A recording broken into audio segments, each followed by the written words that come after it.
Por detrás de mi voz, escucha, escucha,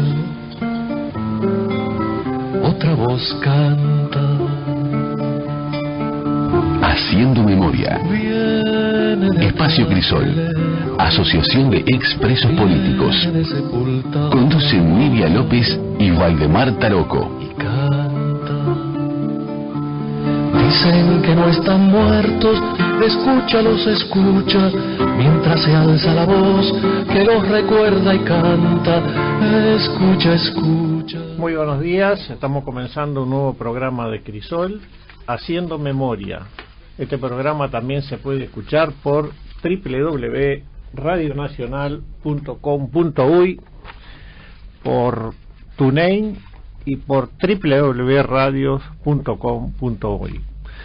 Nuestro correo es crisolhaciendomemoria@gmail.com y el celular de nuestra audición 091 028 578 para que nos envíen comentarios, información y todo lo que se les ocurra. La sede social de Crisol se encuentra en Joaquín Requena 1533 entre Bransen y Ana Monterroso. El correo institucional es crisol2003@gmail.com. Estamos con Eduardo Pájaro Fernández del estudio Germán Araujo, con Sofía Piscopo como nuestra productora, y hoy no nos acompaña Nidia, ya que está representando a Memoria de la Costa en el encuentro de la Institución Nacional de Derechos Humanos que se está desarrollando durante todo el día en la ciudad de Paysandú. Les recordamos que Crisol tiene convenio con SUAT, con Caminos y con Previsión. Por cualquier información sobre estos convenios se comunican con Tito López al 2408 4465, 2408 4465, o al celular 099 408 655. Nuestra comisión directiva se reúne todos los lunes a partir de las 16:30 y están invitados todos los compañeros que pueden asistir a las reuniones que son abiertas.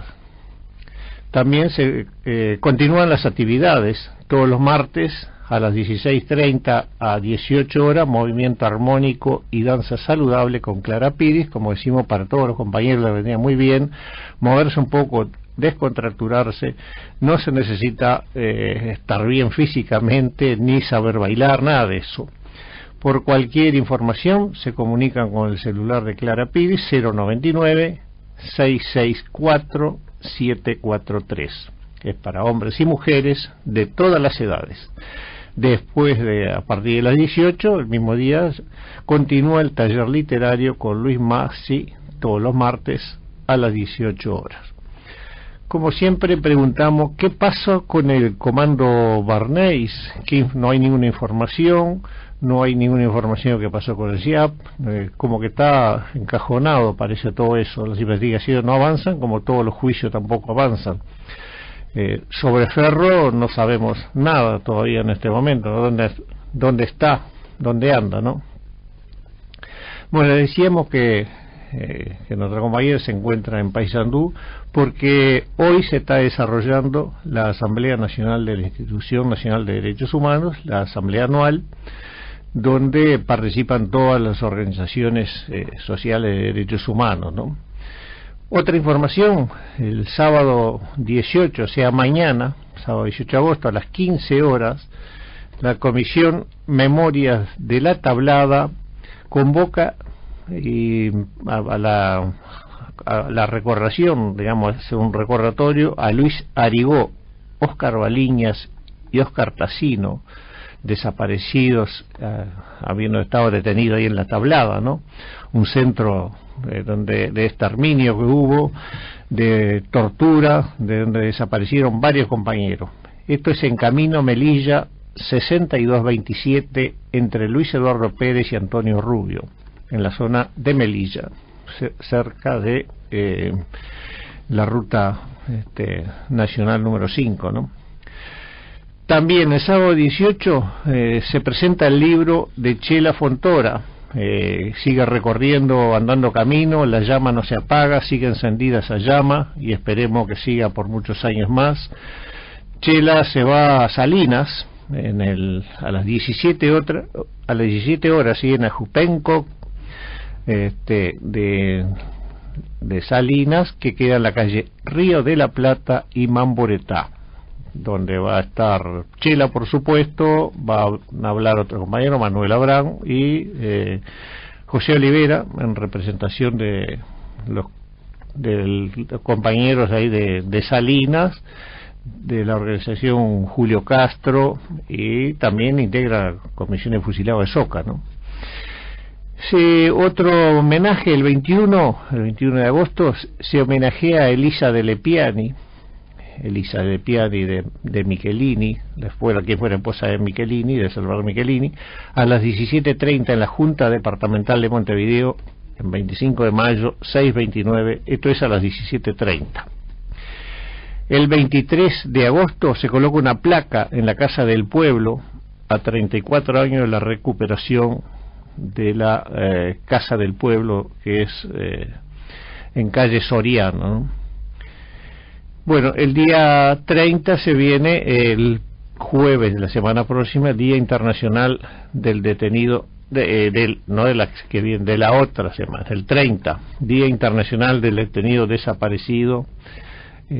Será en Bellas Artes, aunque no está confirmado del todo, pero muy posiblemente sea en Bellas Artes, donde va a ser primero una performance de danza memoria, y luego hablaría Margarita Cruz, de Argentina, de la Comisión de Detenidos Desaparecidos de Argentina, una compañera de la Comisión de Memoria de Soriano, y hablaría un familiar, por familiares de detenidos desaparecidos, y actuaría luego Pitufo Lombardo. Lo otro que tenemos para comentarles es lo de las crónicas de los años duros, que se dio a luz, digamos. Está pronto el libro, ya lo tenemos el libro, va a ser presentado el 31 de agosto, viernes 31, en la sede social de Crisol, a las 18:30. Luego haremos un brindis con todos los compañeros que asistan, ¿no? Por eso estamos invitando a todos los compañeros, quienes escribieron y quienes no, que empiecen a escribir ya, pensando en futuras publicaciones, ¿no? Porque esto es un poco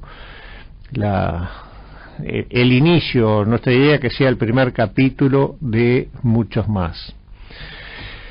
Bueno, sigue pendiente las modificaciones de las leyes reparatorias, ¿no? Que sigue pasando el tiempo, ya hace muchos años, como decimos, desde el 2012 con la recomendación de la Institución Nacional de Derechos Humanos, posteriormente la nueva dirección de la institución en febrero de este año hizo nuevas recomendaciones, Pablo de Grey, el alto comisionado de las Naciones Unidas, cuando estuvo acá, y luego el grupo de trabajo envió una propuesta de modificación a las leyes reparatorias, que estuvo en presidencia, y seguimos esperando, no tenemos conocimiento, parafraseando un viejo ministro, de que se esté avanzando en eso, ¿no?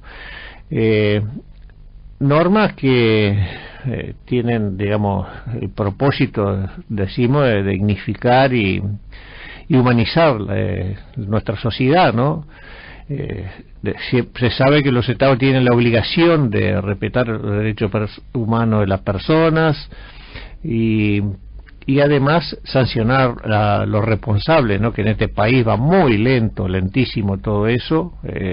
Hablaremos después de lo que son los 55 pedidos de procesamiento que hay pendiente, y la justicia no toma ninguna resolución, ¿no? La muralla sigue cada vez más alta, parece. Y Crisol se basa mucho en lo que es la resolución 60/147 de las Naciones Unidas, que es el estándar de calidad al respeto, ¿no? De las modificaciones principales, digamos, sintetizando muy por encima todo, queremos eliminar la fecha del 9 de febrero de 1973 como es el límite que se pone para comenzar a percibir la pensión especial, esa que está para los presos políticos, que es la PER, ¿no? Eliminar el 9 de febrero, que los quienes salieron en libertad antes de esa fecha también tengan derecho, ¿no? Son muy poquitos compañeros, ¿no? Pero quedan afuera. Eliminar la restricción que también es que el que percibe 15 bases de prestación y contribuciones para acceder a la PER, ¿no? Y o sea que aquellos que cobran más están todavía trabajando, puedan percibirla también, y permitir que la PER sea compatible con la jubilación, ¿no? Hemos aportado años y hoy no tenemos ningún derecho, como decía. ¿Cuánto es la PER? La PER que nos pagan es una pequeña diferencia a muchos de lo que nos correspondería por esa jubilación, por lo cual es una cosa mínima. Seguimos esperando que se elimine eso y podamos sumar a la jubilación, si es realmente reparatoria, que podamos sumarla, ¿no? Como resarcimiento de carácter indemnizatorio, solamente se tomará en cuenta los efectos del cálculo del impuesto a las retribuciones personales físicas, o sea, el IRPF famoso, ¿no? Y darle la PER a todos los presos políticos que se fugaron igual de los centros de detención sin llegar a ser procesados, ¿no? Tuvieron la suerte de fugarse en ese aspecto, ¿no? Que esto porque están afuera, ¿no? Y dar la PER a las personas que fueron sometidas a tribunales militares, aunque formalmente no hayan sido procesados, y aumentar en 3,5 veces el monto indemnizatorio que establece la ley para todas las personas que no cobran la PER. Permitir que a la jubilación especial del artículo 8 de la ley 18.033 sea compatible con otras jubilaciones y pensiones. Otorgar la opción de percibir la PER a los cónyuges. Son algunas de las modificaciones que está planteando Crisol en las modificaciones que sigue pendiente que debe aprobar este país, ¿no?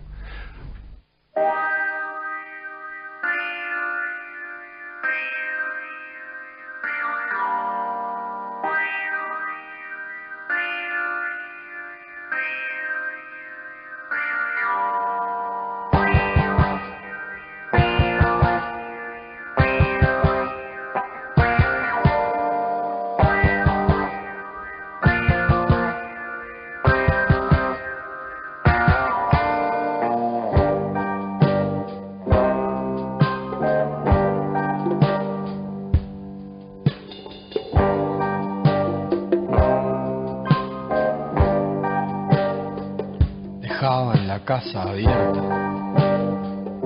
y eso es todo lo que puedo decir. Dejaban la casa abierta, y eso es todo lo que puedo decir. Se lo llevaron todo lo que pudieron: plata, monedas y un reloj, 2 litros de leche, algo de carne y ropa de bebé. Se lo llevaron todo, mientras yo no dormía. Despierto, niño, en la madrugada, miraba el techo, atento a los ruidos de la casa.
buenos días. Estuvimos oyendo una canción de una banda que se llama Ataque Chino para abrir este bloque central de la audición de hoy, que estamos solos con Valdemar, porque empezamos con uno de nuestros nuevos temas que hace tiempo venimos investigando, que vendría a ser el Escuadrón de la Muerte, ¿verdad? Claro, dentro de lo que es el mes de los estudiantes, que dedicamos a los estudiantes, íbamos a hablar sobre el Escuadrón de la Muerte. Y para eso debemos arrancar con un personaje tétrico como Ángel Pedro Closa Cueva. Según la prensa uruguaya, el fiscal Percival solicitó a la Interpol captura internacional del médico paraguayo Ángel Pedro Closa Cueva, que es uno de los que fundó el Escuadrón de la Muerte en Uruguay. Closa Cueva aparece como uno de los personajes más siniestros y misteriosos del grupo integrantes del Escuadrón de la Muerte, cuya actuación en los años 60 estuvo indagando la justicia uruguaya. ¿Quién es uno de los procesados que investiga el asesinato de Ibero Gutiérrez, Manuel Ramos Filipine y las desapariciones de Abel Ayala y Héctor Castañeto, según la formulación hecha por el Ministerio Público? Ángel Closa fue inicialmente integrante del Movimiento Popular Colorado, pero luego fue agente confidencial de Stroessner, con complicidad de Atilio Fernández, quien ejercía funciones diplomáticas en Montevideo.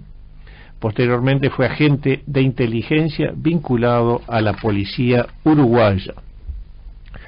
Llegó al Uruguay a fines del 60, según fuente paraguayo, tenía relaciones con Baradamán Tollos, embajador uruguayo en Asunción, que se fortalecieron aún más durante la presidencia de Gestido, continuando luego con Pacheco Areco. Cuando Stroessner viajó a Uruguay en abril del 67 para la reunión del presidente americano en Punta del Este, Closa Cueva se había entrevistado con él. Posteriormente, Closa Cueva se vincula a la fuerza de seguridad de Pacheco Areco, presidente de Uruguay, y se dice que también habría tenido contacto en Montevideo con Dan Mitrione, jefe de la Oficina de Seguridad Pública, OPS, pero no se conserva ninguna evidencia, nada escrito, ¿no? Pero fue uno de los personajes iniciadores de lo que fue el Escuadrón de la Muerte. Por primera vez el Escuadrón de la Muerte fue investigado por la justicia uruguaya, después de que documentos secretos de Estados Unidos reveló cómo mataron a Héctor Castañeto en 1971, cuyo cuerpo nunca apareció. También la desaparición del estudiante de agronomía Héctor Castañeto, que esto ocurrió en agosto de 1971. Dicha desaparición fue confirmada por la Comisión para la Paz, la que concluyó que el joven Castañeto fue secuestrado el 17 de agosto de ese año en Avenida Italia propio y llevado a una casa en la calle Araucana para ser ejecutado en la madrugada del día siguiente. En los documentos desclasificados, un representante de la Embajada de Estados Unidos cuenta una conversación con el ministro del Interior, Danilo Sicena, preocupado él por los comentarios que habían en ese momento, ¿no? Otro documento desclasificado señala que Argentina, Brasil y Paraguay apoyaron económicamente la creación de grupos antiterroristas clandestinos en Uruguay. El cadáver habría sido entregado al capitán de marina Jorge Nelson Nader Curvelo, quien lo trasladó al puerto y arrojó al agua en lugar no determinado. Vale la pena como recapitular esto en un audio que encontramos muy interesante, donde Samuel Blixen hace una explicación muy concreta, ¿verdad?, de lo que vendrían a ser los Escuadrones de la Muerte, así que se los compartimos.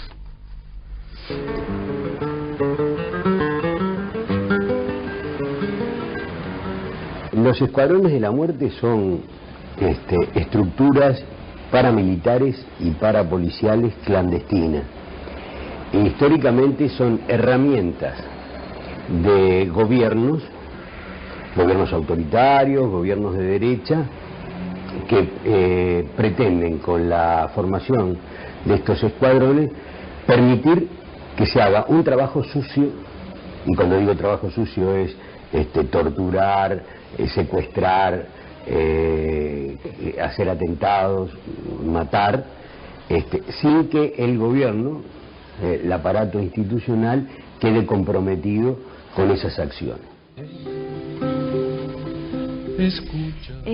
Como oímos a Blixen, ¿verdad?, que lo explica de una manera muy concreta y que es muy interesante, porque sobre el tema, en esta investigación que empezamos a hacer, este equipo de este espacio, descubrimos que es un tema evitado, ¿verdad?, por quienes han escrito literatura al respecto, por quienes han investigado. Es un tema como queda en un espacio de vacío legal, ¿verdad?, porque es un grupo que se desarrolla durante democracia, entre comillas, podríamos decirlo.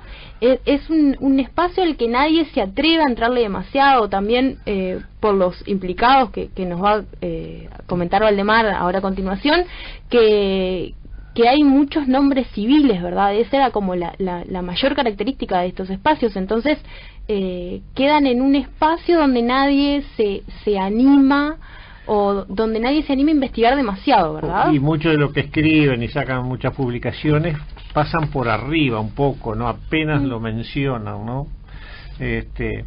Digamos que ese grupo terrorista de Estado, en las confesiones del fotógrafo Nelson Bardesio y en las denuncias del comisario Nelson Mario Benítez al senador Juan Pablo Terra, se implicó a más de 20 personas como integrantes del Escuadrón de la Muerte, a lo que se responsabiliza por la desaparición de Castañeto, Abel Ayala, los asesinatos de Ibero Gutiérrez, Ramos Filippini y un montón de atentados que iremos viendo más adelante, ¿no? Entre ellos estaba el brigadier Danilo Sena, ministro del Interior del gobierno de Jorge Pacheco Aresco. Reconoce las operaciones del Escuadrón de la Muerte a la Embajada de Estados Unidos. Santiago de Abrún Carvajal, ministro del Interior del gobierno de Pacheco, ordenaba los atentados, ¿no? El coronel Vigorito, subsecretario del Ministerio del Interior en la administración de Pacheco Areco. Armando Acosta y Lara, subsecretario del Ministerio del Interior con Pacheco, habría participado activamente en la formación del Escuadrón de la Muerte. Ángel Pedro Crozas Cuevas, ciudadano paraguayo que vino a Uruguay a organizar el Escuadrón de la Muerte, invitado por el viceministro Acosta y Lara. Miguel Sofía, que actuaba con el alias de José, era militante de la JUP, Juventud Uruguaya de Pie, de corte netamente fascista, que actuaba como mano derecha de Crozas Cuevas, Miguel Sofía, ¿no?, requerido y desaparecido del Uruguay, ¿no? El coronel Pam es piloto aéreo militar de la Fuerza Aérea. Coronel Walter Machado, ayudante militar del Ministerio del Interior, integrante del Escuadrón de la Muerte, habría ordenado algunos de los atentados. El capitán de corbeta Ernesto Moto Benvenuto, de Inteligencia de la Armada, enlace entre el Estado Mayor Naval y la Jefatura de Policía, participó en el atentado al domicilio del doctor Arturo Dubra.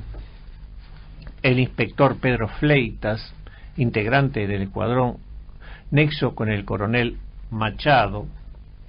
El inspector Jorge Grau Saint-Laurent, director honorario de la Oficina de Estadística y Control de Información, participa en la formación del escuadrón. El inspector Víctor Castiglioni, director nacional de Información e Inteligencia, la DNI. El comisario Hugo Campos Hermida, jefe de investigaciones del Departamento 5 de la DNI. El comisario José Pedro Maki, jefe del Departamento 6 de la DNI. Washington Grignoli, funcionario del Departamento 6 de la DNI. El subcomisario Raúl La Paz, nexo entre la DNI y la Embajada de Estados Unidos, a la que enviaba un reporte diario sobre las acciones del escuadrón. El subcomisario Oscar Delega, integrante del escuadrón. Alberto Sosa González, funcionario del Ministerio del Interior, atentado contra María Targilio, el doctor Manuel Liberov. Estanislao Lamensa, funcionario del Ministerio del Interior, participó en el atentado a la casa del doctor Alejandro Artucio. Oscar Rodau, funcionario policial, participó en los atentados a Gilio y a Liberov. Estos son de los más conocidos, de los dirigentes un poco de lo que fue el Escuadrón de la Muerte, ¿no? Llama la atención también que estos grupos funcionan totalmente de manera impune, y que ya en su momento, en los años 70, tenían denuncias, constan en actas parlamentarias, denuncias acerca del tema. Se llama una comisión investigadora que, como la mayoría de las comisiones investigadoras, quedan en la nada, ¿verdad? Esa burocratización de los problemas que logran que, bueno, entre pedido de informes, citación, los problemas no se resuelven ni se aclaran. Y llama mucho la atención, ¿verdad? Esa comisión que se integró con Eduardo Pazaguirre, Caputi, los dos del Partido Colorado, Carlos Julio Pereira y Zorrilla de San Martín del Partido Nacional, y Juan Pablo Terra del Frente Amplio, ¿no? Y fueron, investigaron un montón de cosas, ¿no? Como las vinculaciones, ¿no?, de la embajada paraguaya, de Brizuela Castro, las declaraciones de Benítez, interrogaron a Bardesio, ahí vieron todos los atentados contra Dubra, contra Alba del Acua, contra Liberov, contra Artucio, contra María Esther Gilio, con Gelinita en muchos casos, ¿no? Llama mucho la atención porque implicaba a muchos civiles, implicaban acciones contra civiles, contra muchos abogados, contra particulares, se podría decir, que están denunciadas las acciones, y hay denuncias y intentos de investigación que quedan en la nada, ¿verdad? Pero en ese momento no se iniciaba, había un asesinato y la justicia no actuaba. Es decir, la justicia ya era como hoy, que no avanza en los casos de terrorismo de Estado. Había un atentado contra una casa y no se tomaba iniciativa de investigar qué había pasado, y en todos son agentes, la mayoría son agentes del Estado, ¿no?, integrantes de organismos o de ministerios, algunos y ministros directamente. Sí, también una implicación internacional muy importante, ¿verdad? Con todas las implicaciones diplomáticas con Paraguay, las declaraciones que hay al respecto, y eso también queda en la nada, ¿verdad? Declaraciones con nombre y apellido, firmadas, con señas particulares de las personas, y todo eso cae en un espacio de vacío, ¿verdad? Y de total impunidad, donde todos los implicados sabían que, como hasta el día de hoy, que en realidad esas implicaciones no significaban nada, ¿verdad? Pero además de toda la información que hay, no es solo Bardesio y Benítez que dan información, sino está Manuel Evia Cascuellar, que fue un cubano que se infiltró en la CIA y vino a trabajar en el Uruguay, por lo cual sabía todo su movimiento, estuvo metido adentro investigando todo, ¿no? Lo cual se sabía quiénes integraban ese escuadrón. El doctor Percival investigó en un momento mucho eso, lo que fue el papel del Escuadrón de la Muerte en este país, ¿no? Por eso hay suficiente material, suficiente información, y no hubo una actuación de la justicia, ¿no?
Jorge Valle, que en 1971 se propuso como candidato a presidente, fue candidato a presidente y pierde, gana el Partido Colorado, pero la fracción de Bordaberry es la que gana.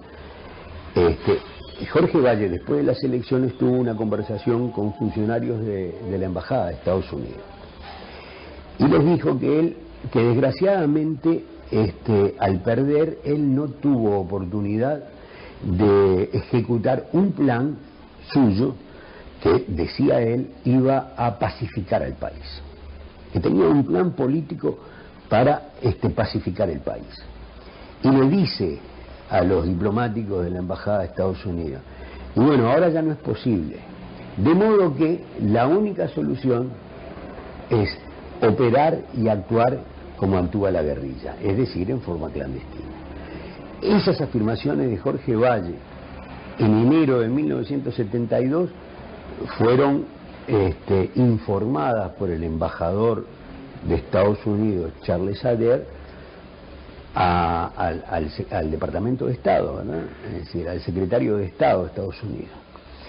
Y no hace mucho, hará 3 o 4 años, los documentos esos fueron desclasificados.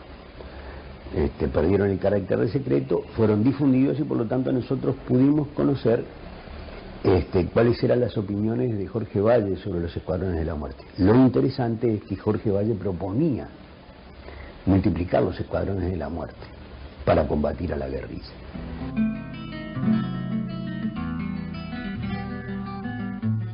Hay quien cree que Sanguinetti fue de hecho el padre intelectual del Escuadrón de la Muerte. O sea, que era un individuo que no solamente no actuó para desarticularlos, sino que de alguna manera los estimuló. Y no solamente fue miembro del gabinete, sino que fue una de las personas que en agosto de 1972, cuando se produjeron las negociaciones entre algunos militares y tupamaros presos, fue el artífice de la desarticulación de esas conversaciones, que quizás fueron negociaciones que quizás hubieran detenido el proceso de guerra que se había iniciado, ¿no? O sea que ahí, a mi juicio, están las máximas responsabilidades políticas que algún día se... Escucha. Bueno, digamos que el escuadrón, sin duda Sanguinetti tuvo muchas implicancias en eso, ¿no? Manifestó varias veces su conocimiento de la existencia, ¿no? Ese escuadrón era un organismo casi oficial, ¿no? Luego continuó con todo lo que fue la dictadura, ¿no? Los mismos personeros. Esos paramilitares uruguayos fueron financiados por el CIDE y por el SIN. El 29 de septiembre de 1971, bajo el asunto de discusión con el ministro del Interior Sena acerca del antiterrorismo, la Embajada de los Estados Unidos en Montevideo le envió una nota al secretario de Estado en Washington, al cual le explicaba las acciones del Escuadrón de la Muerte en Uruguay. El diplomático norteamericano se había reunido con el brigadier Danilo Sena el 27 de septiembre de 1971 para señalarle su preocupación por los continuos alegatos de la prensa marxista, al decir de él, ¿no? Y que querían vincular o implicar a los Estados Unidos en esas actividades antiterroristas. El representante yanqui explicó al ministro del Interior que temía que las imputaciones tuvieran repercusiones en su país y en el Congreso, ¿no? Y ello podía provocar un retiro del consejero de Seguridad Pública de Estados Unidos. Acerca de ese antiterrorismo y en particular la formación del Escuadrón de la Muerte, una táctica que no enjuiciaría lo desarrollado en Uruguay, tomando en cuenta la responsabilidad del gobierno uruguayo, ¿no? Era la forma que querían enfrentar lo que llamaban la subversión acá, ¿no? Danilo Sena decía comprender la posición de Estados Unidos, pero planteaba que una guerra contra los terroristas que era una guerra en ese momento, y no entiendo qué tipo de guerra estaba imaginándose Danilo Sena, ¿no? Esos documentos desclasificados son los que van a hacer la prueba incriminatoria y que permitieron a la justicia uruguaya entrar a investigar lo que fue la desaparición y asesinato de Castañeto, de Abel Ayala, el asesinato de Ramos Filippini y Ibero Gutiérrez, ¿no? Ya el último Ibero Gutiérrez, el 28 de febrero de 1972, ¿no? Decíamos que eran financiados por CIDE y SIN, ¿no? El informe se concluye que las fuerzas conjuntas que ya se van formando habían dañado críticamente, pero no eliminado la capacidad de los grupos terroristas uruguayos, los cuales trataban de recuperarse, pero aún tenían la capacidad para accionar en forma limitada, pero digan gran impacto público, ¿no? El CID es el Servicio de Información del Estado y de Argentina, al que nos referimos, ¿no? Que estaba apoyando el Uruguay, y el SIN era el Servicio Nacional de Información de la Policía Federal brasileña, que siempre tuvo esas implicancias, como ya vimos cuando previo a la avenida de Mitrione se reúnen en Río con Hermes Siracusa, el embajador de Estados Unidos, y Fleury, un personaje tétrico de lo que fue el DOP de Brasil, ¿no?